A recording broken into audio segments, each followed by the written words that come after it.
Hello बच्चों, मेरे class में आप सभी का हार्दिक स्वागत है। बच्चों, हम लोग कुमार गंधर्व जी द्वारा रचित एक रचना जिसका शीर्षक है भारतीय गायिकाओं में बेजोड़ लता मंगेशकर, इसे पढ़ रहे हैं। मैंने आप लोगों को यह बतला दिया है कि इसे मैं 2 भागों में पढ़ाऊंगी। प्रथम भाग के अंतर्गत पाठ के आधे अंश की व्याख्या प्रस्तुत की गई है। आज मैं भाग 2 के अंतर्गत मैं इस पाठ के बचे हुए अंश को पढ़ाऊंगी। चित्रपट के किसी गाने का और एकाध खानदानी शास्त्रीय गायक की 3-3.5 घंटे की महफिल, इन दोनों का कलात्मक और आनंदात्मक मूल्य एक ही है, ऐसा मैं मानता हूँ। लेखक इस बात को मानते हैं कि यदि कोई व्यक्ति 3 या 3.5 मिनट में कोई फिल्मी संगीत गाए, फिल्मी गाना गाए, उससे जो आनंद प्राप्त होता है, उस गाने की जो कला है वह किसके समान है? 3 या 3.5 घंटे की महफिल। किसकी? शास्त्रीय गायक की।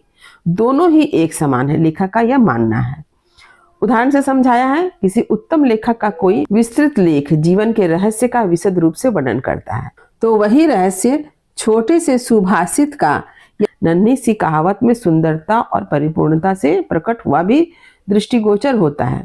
लेखक का कहना है कि जैसे आपको किसी ने किसी बात को एक लेख के माध्यम से समझाया, जिसे आपको 2-3 पन्ना पढ़ना होगा, तब आप उस बात को समझेंगे। ठीक उसी बात को कोई 2 पंक्ति में कह के समझा देता है। जैसे कि एक कहावत है, करत करत अभ्यास के जड़मति होत सुजान, रस्त्री आवत जात है सिल पर परत निशान। तो यहाँ पर क्या समझाया गया है कि आपको अभ्यास करना है। अगर आप अभ्यास करेंगे तो आपको जीवन में सफलता प्राप्त होगी, क्योंकि अभ्यास करने से ही जड़मती यानी जड़ बुद्धि वाले इंसान भी सुजान यानी चतुर बन जाते हैं। इसी बात को किसी ने 3-4 पन्ने में एक निबंध के रूप में लिखकर आपको समझाया है। यहाँ पर आप ध्यान दीजिए कि जो निबंध लिखा गया है अभ्यास के बारे में, उसे आपको पढ़ना अच्छा लगेगा या फिर जो 2 पंक्ति में बात समझाई गई है उसे आप सुनना पसंद करेंगे। यह तो अत्यंत स्वाभाविक है कि दोनों में एक ही बात समझाई गई है। इसके बावजूद जो एक छोटा सा उदाहरण आपके हृदय में ज्यादा प्रभाव डालता है। ऐसे ही कवि बिहारी लाल जी के दोहे के बारे में कहा गया है ना, गागर में सागर सतसैया के दोहरे, जो नावक के तीर, देखन में चोटन लगे, घाव करे गंभीर। यानी बिहारी के दोहे में भी ऐसी ही बात है। 2 पंक्ति का जो दोहा है वह अपने अंदर अपार भाव राशि को भरे हुए है, अपार अर्थ गांभीर्य को भरे हुए है, कि किसी भी बात को वो समझाने में क्या है, सफल है। ठीक यहाँ पर भी यही बात है। उसी प्रकार 3 घंटों की रंगदार महफिल का सारा रस लता की 3 मिनट की ध्वनि मुद्रिका में आस्वादित किया जा सकता है। लेखक इसी सत्य को बताते हैं कि आप 3 घंटे तक बैठकर शास्त्रीय संगीत का जो आनंद उठाते हैं, वही आनंद आपको कहाँ मिल रहा है? लता मंगेशकर की 3 मिनट की ध्वनि मुद्रिका यानी साउंड रिकॉर्डिंग, यानी उसके गाने को सुनकर आप लता मंगेशकर जी के 3 मिनट की जो गाने हैं, गीत है, उसे सुनकर उसी आनंद को आप उठा सकते हैं जो लोग 3 घंटों की रंगदार महफिल में उठाते हैं। उसका एक एक गाना एक संपूर्ण कलाकृति होता है। यहाँ पर लता मंगेशकर जी के गाने के बारे में बताया जाता है, मानो उनका गाना एक एक गाना संपूर्ण कलाकृति है। स्वर, लय, शब्दार्थ का वहाँ त्रिवेणी संगम होता है और महफिल की बेहोशी उसमें समाई रहती है। लेखक बतलाते हैं कि लता मंगेशकर जिस गाने को 3 मिनट में गाती है, उस 3 मिनट के गाने में हमें स्वर, लय और उसके अर्थ, शब्दार्थ की त्रिवेणी दिखाई देती है। और जो लोग उस महफिल में होते हैं वे सभी उसके गाने में क्या हो जाते हैं, समा जाते हैं। उस गाने को सुनकर होश गंवा बैठते हैं। वैसे देखा जाए तो शास्त्रीय संगीत क्या और चित्रपट संगीत क्या, अंत में रसिक को आनंद देने की सामर्थ्य किस गाने में कितना है, इस पर उसका महत्व ठहराना उचित है। लेखक बतलाते हैं कि शास्त्रीय संगीत और चित्रपट संगीत, क्लासिकल म्यूजिक और फिल्मी म्यूजिक, दोनों का महत्व इस बात से निर्धारित होता है, तय होता है कि सुनने वाला को किससे अधिक आनंद मिला। यानी उस संगीत का महत्व अधिक होता है जिसे सुनकर श्रोता को अधिक आनंद की प्राप्ति होती है। मैं तो कहूंगा कि शास्त्रीय संगीत भी रंजक ना हो तो वह बिल्कुल ही नीरस ठहरेगा। लेखक बतलाते हैं कि यदि शास्त्रीय संगीत में भी अगर रंजक यानी मनोरंजकता ना हो तो वो आपको कैसा लगेगा, नीरस लगेगा। उस गाने को सुनकर आपको किसी भी प्रकार का आनंद नहीं मिलेगा, अनाकर्षक प्रतीत होगा और उसमें कुछ कमी सी प्रतीत होगी। तो जिस शास्त्रीय संगीत में मनोरंजकता ना हो, यानी जिस शास्त्रीय संगीत में कोई मनोरंजकता ना हो, तो वह आपको नीरस प्रतीत होगी और इसके साथ ही साथ आपको वह अनाकर्षक प्रतीत होगा। आपको उस गाने को सुनकर आपको उस गाने के प्रति कोई आकर्षण महसूस ही नहीं होगा। आपको लगेगा जैसे कुछ कमी है। गाने में जो गानपन प्राप्त होता है वह केवल शास्त्रीय बैठक के पक्केपन की वजह से, ताल सुर के निर्दोष ज्ञान के कारण नहीं। यहाँ पर लेखक बताते हैं कि गाने में जो सुरीलापन होता है वह केवल शास्त्रीय बैठक के पक्केपन की वजह से, ताल सुर के निर्दोष ज्ञान यानी ज्ञान के अभाव के कारण नहीं होता है। गाने की सारी मिठास, सारी ताकत उसकी रंजकता पर मुख्यतः अवलंबित रहती है और रंजकता का मर्म रसिक वर्ग के समक्ष कैसे प्रस्तुत किया जाए, किस रीति से उसकी बैठक बिठाई जाए और श्रोताओं से कैसे सुसंवाद साधा जाए, इसमें समाविष्ट है। लेखक कहते हैं कि गाने की सारी मिठास, सारी ताकत किस पर अवलंबित है, किस पर आधारित है? रंजकता पर, मनोरंजकता पर। यानी अगर किसी को गाना को सुनकर आनंद ही प्राप्त ना हो तो वो गाना तो उसे अच्छा नहीं लगेगा, उसे नीरस लगेगा। यानी किसी गाने को सुनकर वह गाना कब आपको मधुर लगता है? जब उसमें गानपन होता है, यानी उसमें मनोरंजकता होती है। यानी गाने की सारी मिठास और ताकत किस पर आधारित है? सुर ताल की जानकारी पर आधारित नहीं है, बल्कि इस बात पर निर्भर करती है कि गायक जो होता है वह उसे रसिक वर्ग के समक्ष कैसे प्रस्तुत कर रहा है। गाने की महफिल जो है किस प्रकार बैठाई जा रही है और गाने को सुनने वाला उससे किस प्रकार जुड़ रहा है। किसी मनुष्य का अस्थि पंजर और एक प्रतिभाशाली कलाकार द्वारा उसी मनुष्य का तैलचित्र जिसे बोलो ऑयल पेंट कहते हैं, इन दोनों में जो अंतर होगा वही गायन के शास्त्रीय ज्ञान और उसकी स्वरों द्वारा की गई सुसंगत अभिव्यक्ति में होगा। लेखक बताते हैं, मान लीजिए किसी मनुष्य का अस्थि पंजर है यानी कंकाल है, और दूसरा क्या है? एक प्रतिभाशाली कलाकार द्वारा उसी मनुष्य का ऑयल पेंट। तो इन दोनों में तो अंतर होगा ही। ठीक यही अंतर यहां पर हम देखते हैं कि शास्त्रीय संगीत का ज्ञान होना और उसे लोगों के दिल में बैठाना, इसमें भी अंतर है। संगीत के क्षेत्र में लता का स्थान अव्वल दर्जे के खानदानी गायक के समान ही मानना पड़ेगा। लेखक लता मंगेशकर जी को अव्वल दर्जे के खानदानी गायक के समान मानते हैं। किस क्षेत्र में? संगीत के क्षेत्र में। यानी लता की इतनी सुप्रसिद्धि है, लता का गाना जो है इतना मधुर है, गानपन को लिए हुए है कि उन्हें संगीत के क्षेत्र में अव्वल दर्जे के यानी प्रथम श्रेणी के जो खानदानी गायक होते हैं उनके समकक्ष मानना ही होगा। क्या लता 3 घंटों की महफिल जमा सकती है? ऐसा संशय व्यक्त करने वालों से मुझे भी एक प्रश्न पूछना है, क्या कोई पहली श्रेणी का गायक 3 मिनट की अवधि में चित्रपट का कोई गाना इतनी कुशलता और रसोत्कटता से गा सकेगा? लेखक कहते हैं कि जो लोग ये प्रश्न पूछते हैं, यानी जो लोग संदेह करते हैं, किस पर? लता मंगेशकर जी पर, कि क्या लता मंगेशकर जी 3 घंटों की महफिल जमा सकती है, तो ऐसे संदेह करने वालों से भी लेखक क्या सवाल करना चाहते हैं, पूछते हैं। क्या पूछते हैं? कि क्या कोई पहली श्रेणी का यानी अव्वल दर्जे का कोई गायक 3 मिनट की अवधि में, 3 मिनट के समय में चित्रपट का कोई गाना यानी सिनेमा का कोई गाना इतनी कुशलता से और रसोकटता से क्या गा सकेगा? नहीं। लेखक कहते हैं नहीं, यह संभव नहीं है।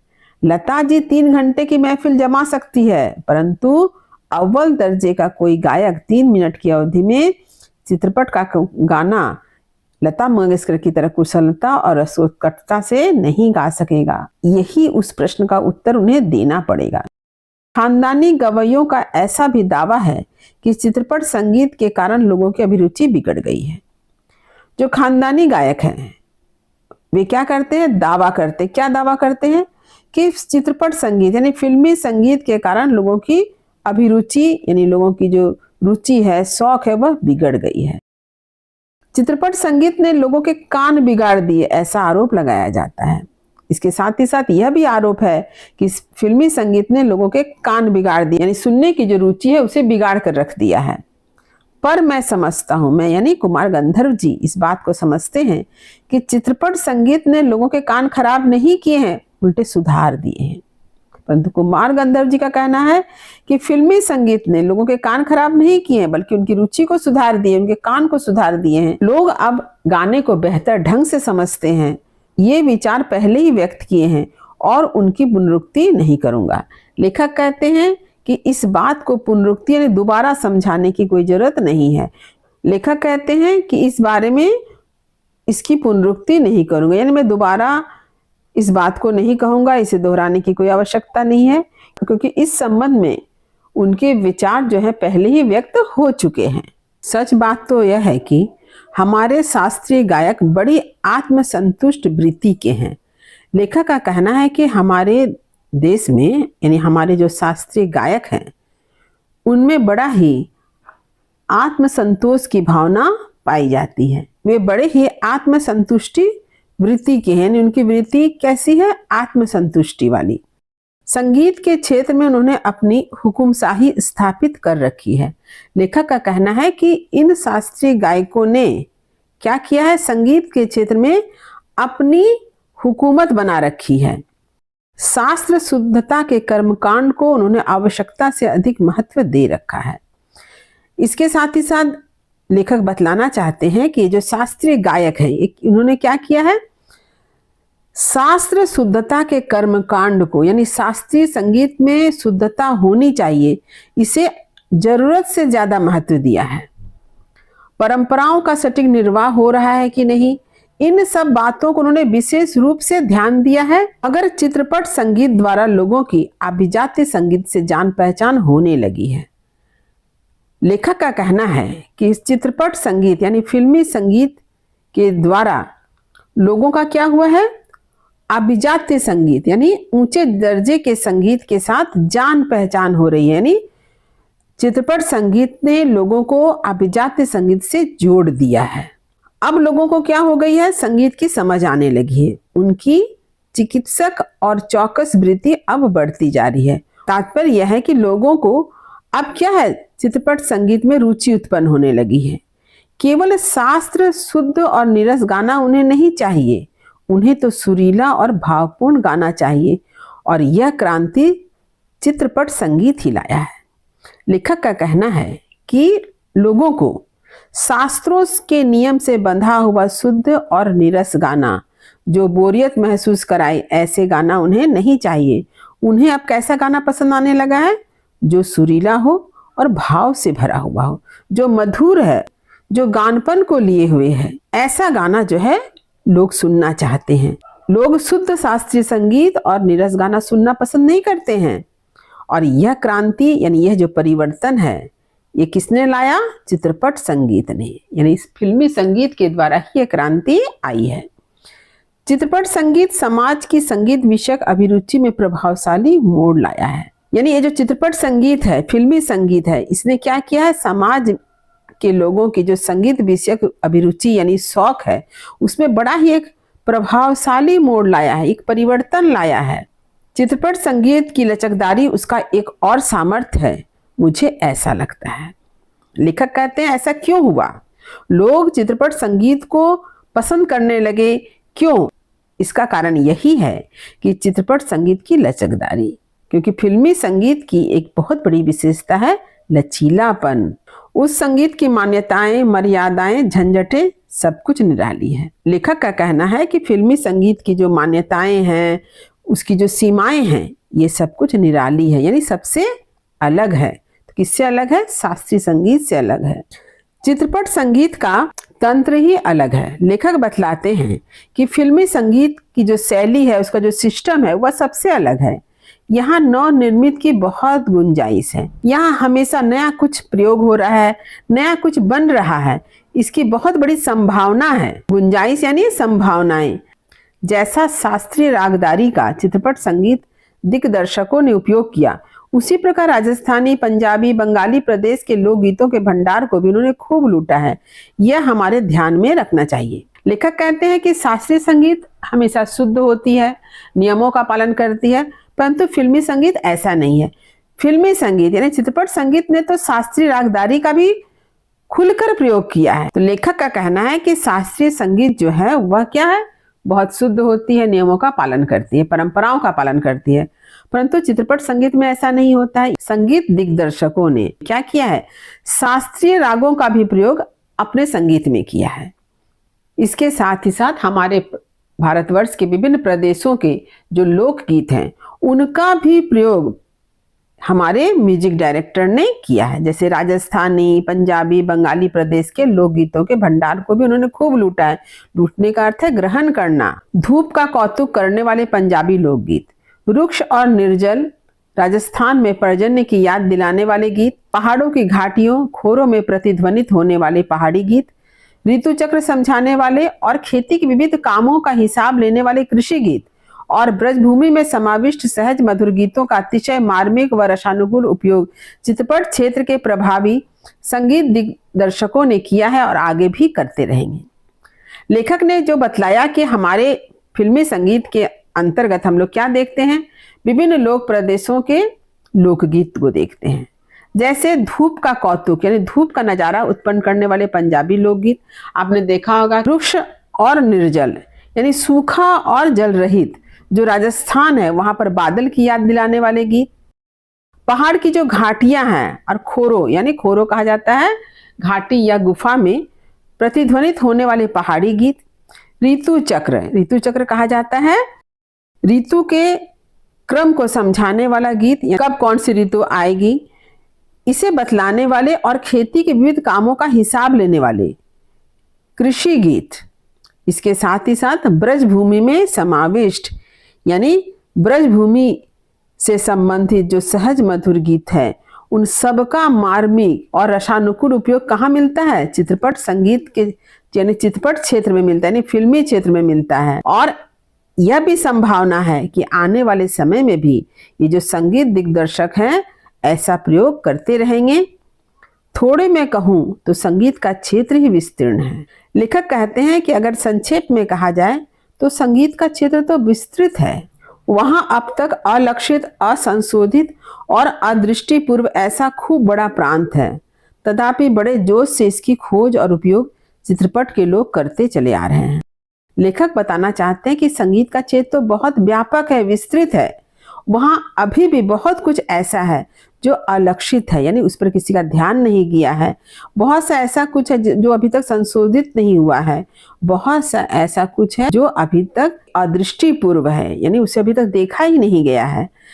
फिर भी यही कारण है कि बड़े जोश से इसकी खोज और इसका उपयोग कौन करते आ रहे हैं, चित्रपट के लोग करते आ रहे हैं यानी फिल्मों के लोग करते आ रहे हैं। फलस्वरूप चित्रपट संगीत दिनों दिन अधिकाधिक विकसित होता जा रहा है। यही वजह है कि फिल्मी संगीत यानी चित्रपट संगीत का विकास जो है दिन प्रतिदिन बढ़ता जा रहा है, क्योंकि यहाँ पर लोग क्या कर रहे हैं, हर दिन नई नई खोज कर रहे हैं। किस क्षेत्र में, संगीत के क्षेत्र में। ऐसे इस चित्रपट संगीत के क्षेत्र की लता अनभिषिक्त साम्राज्ञी है। साम्राज्ञी माने महारानी और अनभिषिक्त मतलब बिना अभिषेक किए हुए जो राजा बन जाए, जिसका विधि पूर्वक अभिषेक ना हुआ हो, इसे बेताज भी कहा जाता है।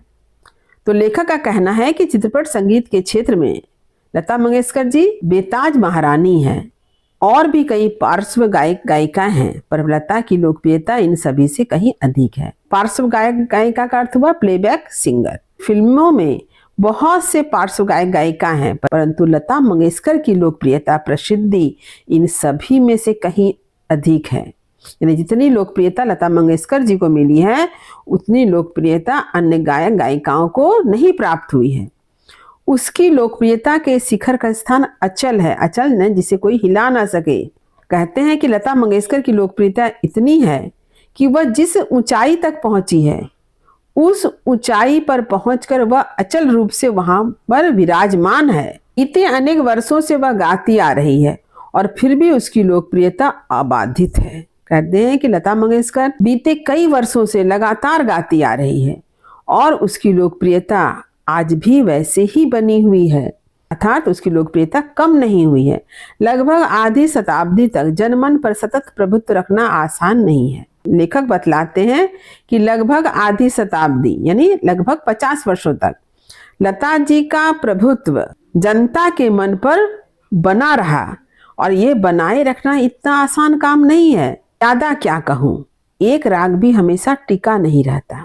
लेखक बतलाते हैं कि ज्यादा क्या बताऊं, एक राग भी हमेशा टिका नहीं रहता, परंतु लता मंगेशकर जी की प्रभुत्व जो है वह जनता के मन पर लगभग 50 वर्षों तक एक सा बना हुआ है। इसका कारण यह है कि लता मंगेशकर का गाना जो है गानपन और नादमय उच्चार को लिए हुए है। उसके गाने में सुरीलापन है जो लोगों के हृदय तक पहुंचती है। भारत के कोने कोने में लता का गाना जा पहुंचे, यही नहीं परदेश में भी उसका गाना सुनकर लोग पागल हो उठे। यह क्या चमत्कार नहीं है, और यह चमत्कार हम प्रत्यक्ष देख रहे हैं। लेखक बतलाते हैं कि लता मंगेशकर के द्वारा गाया हुआ गाना भारत के कोने कोने में रहने वाले लोगों के हृदय तक जा पहुंचा है। इतना ही नहीं, दूर देश में बसने वाले यानी परदेश में रहने वाले जो लोग हैं वे भी उनके गाना को सुनकर क्या है, पागल हो उठे हैं, लता मंगेशकर के दीवाने हो गए हैं। यह क्या चमत्कार से कम है? और लेखक कहते हैं यह चमत्कार तो हम अपने प्रत्यक्ष देख रहे हैं, यानी अपने आंखों से देख रहे हैं। ऐसा कलाकार शताब्दियों में शायद एक ही पैदा होता है। लेखक कह रहे हैं कि ऐसा कलाकार यानी लता मंगेशकर जी जैसा संगीत कलाकार 100 सालों में एक बार ही पैदा होता है। ऐसा कलाकार आज हम सभी के बीच है, उसे अपनी आंखों के सामने घूमता फिरता देख पा रहे हैं। कितना बड़ा है हमारा भाग्य। लेखक कहते हैं कि यह हमारा सौभाग्य है, हमारा भाग्य बहुत बड़ा, यानी हमारा बहुत बड़ा सौभाग्य है कि हमने अपने आंखों से लता मंगेशकर को हम सब के बीच घूमता फिरता पाया है। हम भाग्यशाली हैं कि हमारे सामने लता मंगेशकर जैसी महान कलाकार है और हम उनके गानों को सुन रहे हैं, उन्हें गाता हुआ देख रहे हैं। यह हमारा बहुत बड़ा सौभाग्य है। इस प्रकार कुमार गंधर्व जी ने लता मंगेशकर के बारे में जो बातें बतलाई है कि लता मंगेशकर फिल्मी दुनिया में अद्वितीय, अनुपम और शताब्दियों में एक बार जन्म लेने वाली महान कलाकार है। उनकी आवाज की कोमलता और मधुरता ने क्या किया है, सभी गायकों में उन्हें खास बना दिया है। उनके गाने की जो विशेषता है नाद में उच्चार और गानपन, जिसके कारण उनके गानों में हमें सुरीलापन, मिठास, कोमलता दिखाई देती है। फिल्मी दुनिया में बहुत से गायक हुए, परंतु लता मंगेशकर उन सब में विशेष है। भारत में ही नहीं बल्कि विदेशों में भी लता के गानों के दीवाने आपको मिल जाएंगे। सिर्फ भारतवर्ष के लोगों को ही नहीं बल्कि विदेश में रहने वाले लोगों को भी लता मंगेशकर जी के गाने ने प्रभावित किया है। लोग उनके गाने के दीवाने हैं और हम भाग्यशाली हैं कि हम उन्हें देख पाएं और उन्हें सुन पाएं। और यह हमारा सौभाग्य है कि हमने लता मंगेशकर जी को अपने आंखों के सामने गाते देखा, उन्हें चलते फिरते पाया है। यहीं पर कुमार गंधर्व जी द्वारा रचित निबंध भारतीय गायिकाओं में बेजोड़ लता मंगेशकर समाप्त होता है। उम्मीद करती हूँ कि यह निबंध आपने अच्छी तरह से समझ लिया होगा। यदि कहीं समझने में दिक्कत हुई हो तो कमेंट अवश्य करें। वीडियो को लाइक करें और सभी पढ़ने वाले विद्यार्थियों में इसे शेयर करना ना भूलें। जो बच्चे मेरे चैनल पर नए हैं वे चैनल को सब्सक्राइब जरूर कर लें ताकि हर नए वीडियो का नोटिफिकेशन आपको समय समय पर मिल सके। तब तक पढ़ते रहिए, जीवन में आगे बढ़ते रहिए। मेरी शुभकामनाएं आप सभी बच्चों के साथ है। धन्यवाद।